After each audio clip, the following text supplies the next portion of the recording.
Thanks for joining us for the Purdue University CME Group Ag Economy Barometer August 2024 survey results.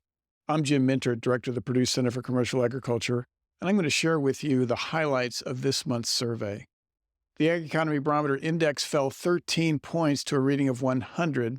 That leaves the index down 15 points compared to last August. And the current condition index fell 17 points compared to last month, and that left that index down 25 points compared to August of 2023. The future expectation index was down 11 points compared to July, and was also 11 points lower than in August 2023. When we asked producers about their biggest concerns for the upcoming year, they continue to point to high input costs as their top concern, but we are definitely seeing a rise in concerns among producers about the risk of low crop and livestock prices.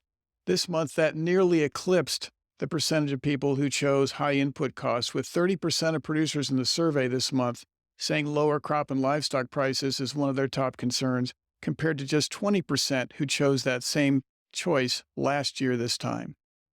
Farm Financial Performance Index reading of 72 was down 9 points compared to July, and was also 14 points lower than a year ago.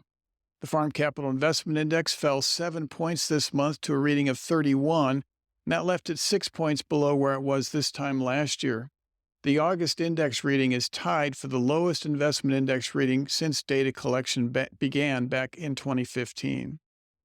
The short-term Farmland Value Expectation Index reading of 105 was 13 points lower than last month, and was 21 points lower than a year ago. And this was the lowest index reading for the short-term Farmland Value Expectation Index since August of 2020. When we looked at the raw responses to the question the short-term Farmland Value Expectation Index is based on, there was a noticeable shift in the percentage of producers who think farmland values could decline the next 12 months. This month, 24% of the producers in the survey think farmland values could decline the next 12 months. That compares to 11% who felt that way just a month earlier. And finally, we wrapped up the survey by asking producers what they think is going to happen to farmland cash rental rates in 2025 compared to 2024. This question only went to producers who raise crops, so it went to producers who raise corn, soybeans, wheat, and cotton. And for the second month in a row, the majority of producers think that farmland cash rental rates will stay about the same in 2025. This month, 70% of the producers in the survey pointed to cash rental rates remaining unchanged versus 72% choosing that last month. That wraps up the highlights of this month's survey. The full report is available on our website, purdue.edu/agbarometer. And of course, you can always listen to the podcast and download the slides that we review during the course of the podcast itself.